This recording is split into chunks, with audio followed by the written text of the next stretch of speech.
Vídeo eu quero falar o porquê que o ser humano é impossível dele ser salvo pelas suas próprias obras. É mais fácil o ser humano atravessar o Oceano Atlântico num barquinho de papel do que ele ser salvo pelo seu próprio esforço. E por que que eu digo isso? Porque é isso que as escrituras vão apresentar. E hoje eu gostaria assim de fundamentar o porquê da impossibilidade do ser humano ser salvo pelas suas próprias obras. Muitos cristãos verdadeiros, bem intencionados, acreditam que eles vão ser salvos porque eles guardam a palavra de Deus, porque eles praticam boas obras, porque eles, vamos dizer assim, dão bom testemunho.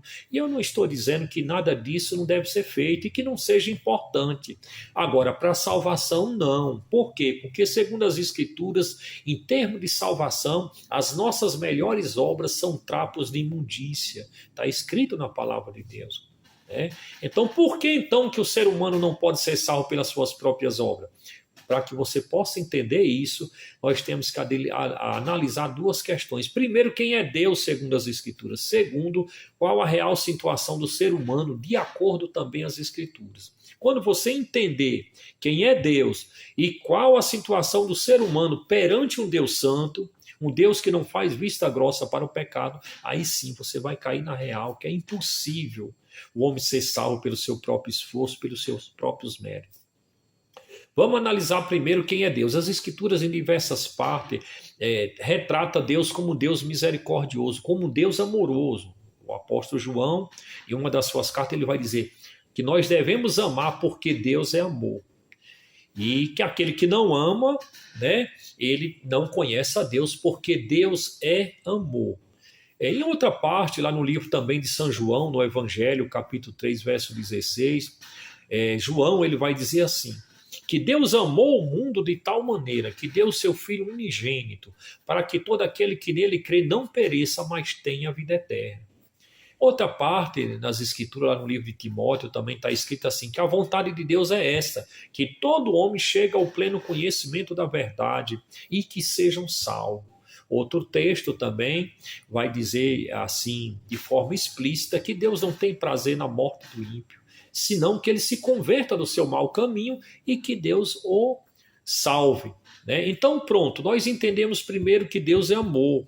As Escrituras também vai falar que Deus é santo, 3 vezes santo. Inclusive você vai ver passagens nas Escrituras que inclusive anjos, né, se dobram diante de Deus, lançam as suas coroas e abre a sua boca em exaltação a Deus, dizendo santo, santo, santo, santo é o nosso Deus. Isaías também, ele vai falar de uma visão ali onde querubins, né, exalta o nome de Deus, chamando ele de santo, santo, 3 vezes santo. A Bíblia também vai em diversas partes mostrar um Deus justo, um Deus de justiça, um Deus que pune o transgressor, um Deus que não faz vista grossa para o pecado, né? Um Deus que, segundo as Escrituras, vai julgar o mundo com justiça e retidão. E a base do juízo vai ser justamente as nossas obras, diz a palavra de Deus, que um dia todos vamos ter que comparecer perante o tribunal de Cristo e cada um vai dar conta de tudo aquilo que ele fez mediante o seu corpo, seja bom ou seja mal. Então Deus é amoroso, mas também é um Deus justo. E por ele ser um Deus amoroso, quer salvar, mas por ele ser um Deus justo, ele não pode simplesmente fazer vista grossa para o pecado. E agora assim, a real situação do ser humano. Qual é a situação do ser humano? O porquê que o ser humano não pode ser salvo diante de um Deus misericordioso? Porque a Bíblia vai dizer que o pecado de Adão não afetou apenas Adão. Toda a raça humana sofreu. Toda a raça humana caiu juntamente com Adão. Lá no livro aos Romanos, no capítulo 5, verso 12, vai dizer assim, por causa de um homem entrou o pecado do mundo, e juntamente com o pecado a morte. Por isso que todos pecaram. E as Escrituras também, no livro aos Romanos, vai dizer no capítulo 6 assim, que o salário do pecado é a morte, a condenação. Mas o dom gratuito de Deus para o ser humano é gratuito através de nosso Senhor Jesus Cristo. Então o ser humano, o salário dele é a condenação, é a morte eterna.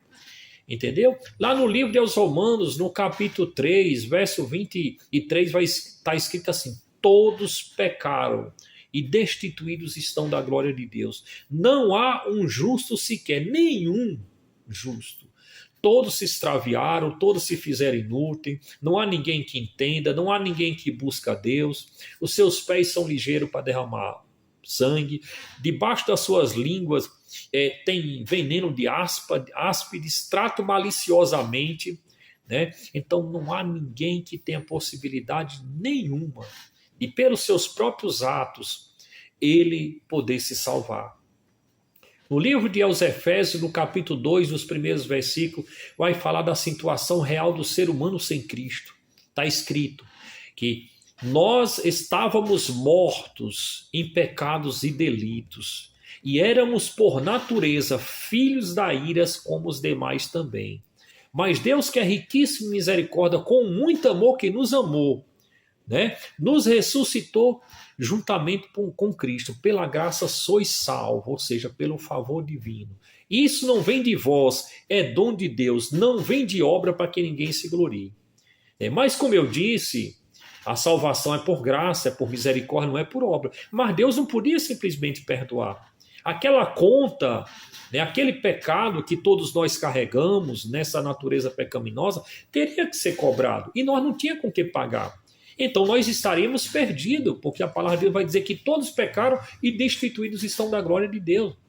Então Deus é amoroso, quer perdoar, quer salvar, quer libertar, né, o pecador, né? Mas não pode, por quê? Porque ele é um Deus justo. É como se fosse, vamos dizer assim, um juiz. Alguém pratica um crime, o juiz amoroso, uma pessoa de um coração grande, enorme, e ele se compadece daquela pessoa. A pessoa chega lá arrependido, seu juiz, eu errei, eu pratiquei um crime, mas estou arrependido, prometo que não vou fazer mais nada. Será que adianta o juiz ser amoroso? Será que o juiz vai mandar ele de volta para casa sem que o juiz sentencie ele, sem que ele tenha que pagar pelos seus próprios atos?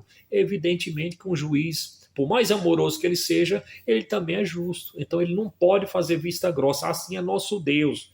Ele sendo um Deus amoroso, mas um Deus justo e santo, ele não pode fazer vista grossa pelo pecado. Então, como salvar um pecador, né, diante de um Deus justo? Justamente por obra não tem como. Eu acabei de dizer. Por mais que você se esforce, é impossível. Por quê? Porque todos pecamos, né? Todos quebramos os mandamentos de Deus, e a palavra vai dizer bem claro, como eu citei anteriormente: o salário do pecado é a morte. Não tem outra alternativa. Aí entra quem? Entra Jesus Cristo.